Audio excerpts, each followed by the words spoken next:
Kot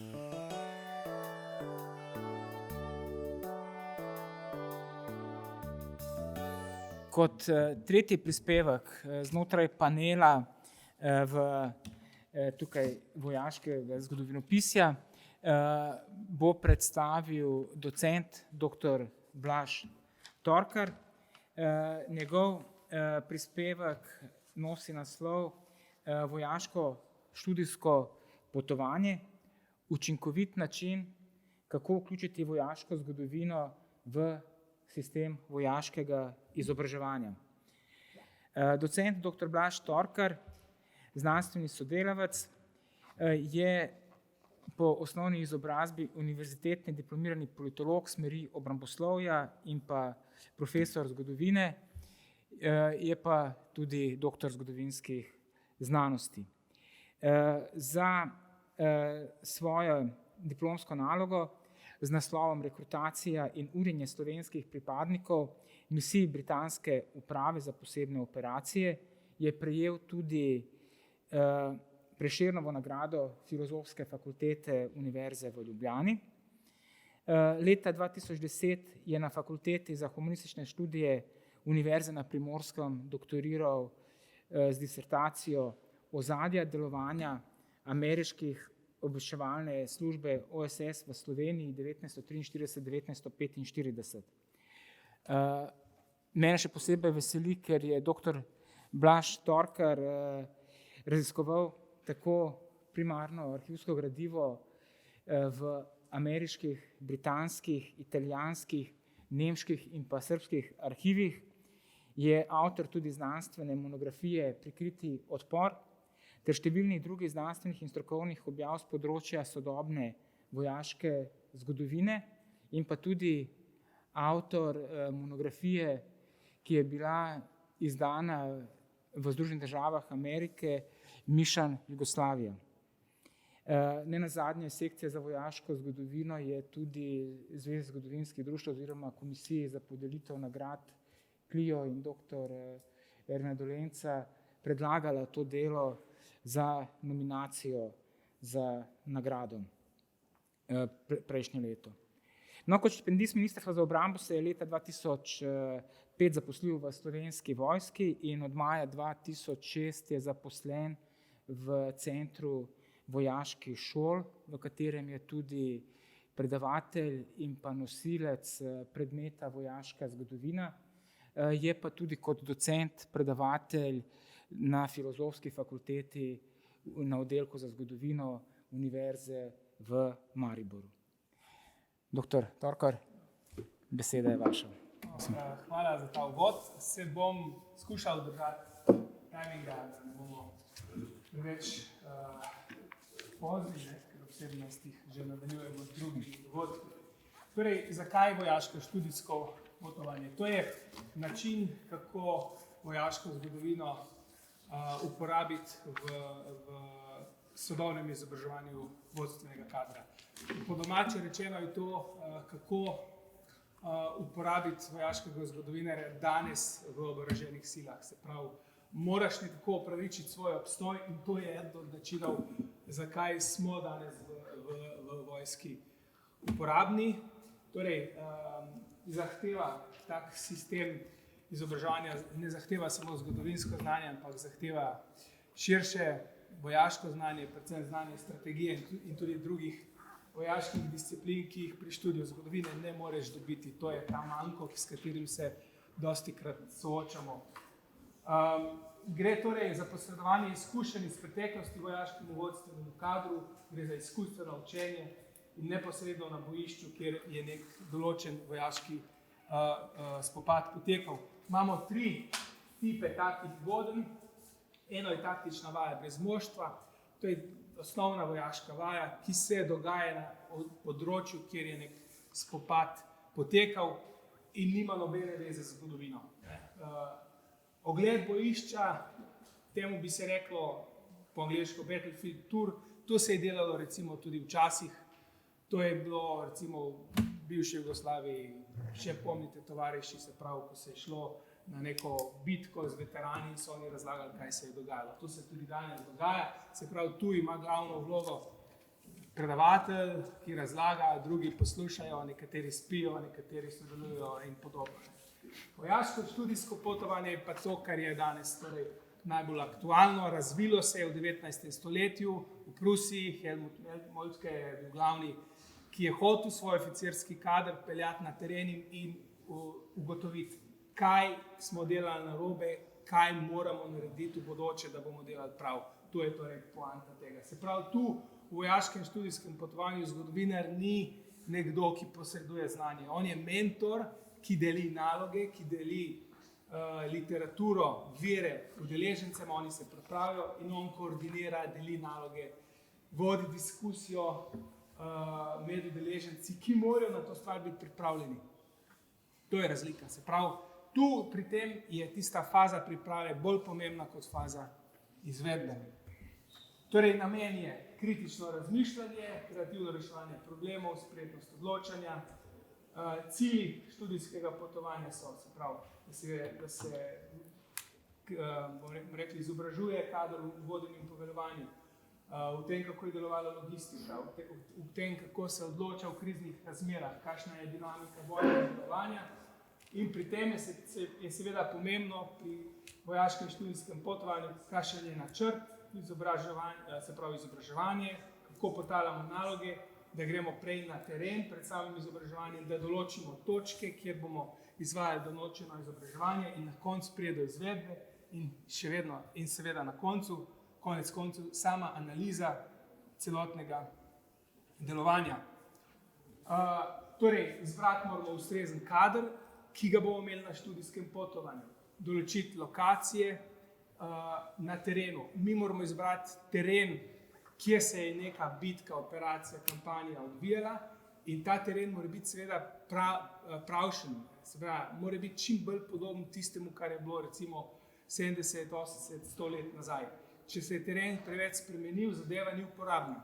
Se pravi, teren mora biti ta prav, lokacije moramo določiti. Pomembni so viri. Pri študijskem potovanju rabimo vire obeh strani, rabimo čim več primarnih virov in to damo brati udeležencem, ki se morajo pripraviti na tako potovanje. Če se da, se izdela študijske vodnike, uporabljajo se vojaške karte in potem se izvaja študijsko potovanje po teh 3 fazah. Se pravi, predhodno preučevanje, to je najdaljša faza preučevanja na terenu, ko smo na samem terenu in na koncu faza integracije, ko se izvaja sklep, analizo samega študijskega potovanja. Pol delimo še tradicionalno, netradicionalno študijsko potovanje, tle ne bom šel zdaj preveč v detajle. Tradicionalno je, gremo na teren, kjer se stvar odvijala, tam delamo naloge. Netradicionalno je lahko virtualno študijsko potovanje. To naredimo recimo v eni taki sobi, kot smo tle. Imamo vse virtualno, recimo primer hladna vojna, padec Berlinskega zidu, ne gremo v Berlin, to delamo na sami lokaciji. Se pravi, v takem primeru gre za bolj, bomo rekli, interdisciplinarno študijsko potovanje, ker zahteva tudi seveda druga znanja. Kaj je s to pedagogiko in študijskim potovanjem? Mi se lahko igramo znotraj študijskega potovanja. Igre vlog, se pravi, udeležencem, ki analizirajo eno ali drugo stran, dajemo vloge poveljnikov. Ti si ta poveljnik, ti si ta. On predstavlja, kako se je poveljnik odločal in potem se kritično razmišlja, ali se je prav odločil ali ne. Kako bi se ti danes odločil? Se pravi, ti vojaški kader dajaš pred izkušnjo, kako bi on se odločil v taki situaciji. Sokratski dialog, recimo, mentor, vodja študijskega potovanja daje naloge, sprašuje, zakaj, kako se je neka stvar dogajala in skuša sprožiti pri udeležencih obeh strani neko, bomo rekli, dialog, bomo rekli, mnenja, razpravo in podobno. Hudičev zagovornik je primer sokratskega dialoga, kjer se še potem obe skupini, bomo rekli, udarta med sabo s protiargumenti, kaj je prav, kaj ne. In seveda naloga tega vodja študijskega potovanja je, da te skupine vodi v pravo smer, da ne zaide v kakršnokoli drugo debato. Zdaj ne bom šel več preveč v detajle, ker nas čas preganja. Še en tipičen primer, da vidite, kako poteka to pri nas za naš kader in za tuj kader, ki prihaja k nam. Eden od takih najbolj odmevnih, imamo jih par pripravljenih, je recimo ta znamenita 12. ofenziva. Zakaj je dobra kot študijsko potovanje? Ker imamo dobre vire. Imamo vire na obeh straneh. Imamo vire na strateški ravni, imamo na operativni in na taktični ravni. Se pravi, mi oficirji lahko izobražujemo na vseh treh ravneh delovanja, kjer imamo dostopne dokumente obeh strani. In kaj je še? Imamo teren, ki je več ali manj skoraj identičen, kot je bil pred 100 leti. Se pravi, ni bilo hudih posegov, vsaj v delu, bomo rekli, celotne, bomo rekli, te operacije, ki se imenuje 12. soška ofenziva, vsaj v delu je skoraj identičen. Se pravi, v tej predhodni fazi razdelimo naloge, gremo na teren, damo študirati literaturo, enim damo avstrijsko-nemško literaturo, drugim damo italijansko in se potem, recimo na našem primeru, osredotočimo samo na en del frontne črte, se pravi ta preboj pri Tolminu in Bovcu, recimo. To je tak primer. Se pravi, zdaj ne bom šel v detajle, analizira se od odločitve za ofenzivo do to, kako so prihajale enote na teren, kje je bilo pripravljalno območje, izhodiščno območje, kako so bile razporejene enote, kakšno je bilo obveščevalno delovanje pred tem, se pravi do samega začetka same ofenzive. Potem pa gremo na fazo proučevanja, se pravi, to je primer preboja pri Tolminu, kjer se analizira postavitve posameznih enot, tukaj vidite postavitve obrambnih linij in potem se recimo skupino razdeli primer na 3 dele, ena skupina na eni točki, druga skupina na drugi točki, tretja na tretji in recimo prva skupina analizira delovanje arskega korpusa, kako je ta korpus prišel na teren, s kakšnimi problemi se je ukvarjal, kakšno je bilo njihovo vedenje na nasprotniku. Druga skupina analizira delovanje posameznih enot, kje so se gibale, zakaj so se tako gibale, zakaj so šle mimo ustaljenih ukazov, kakršni so bili.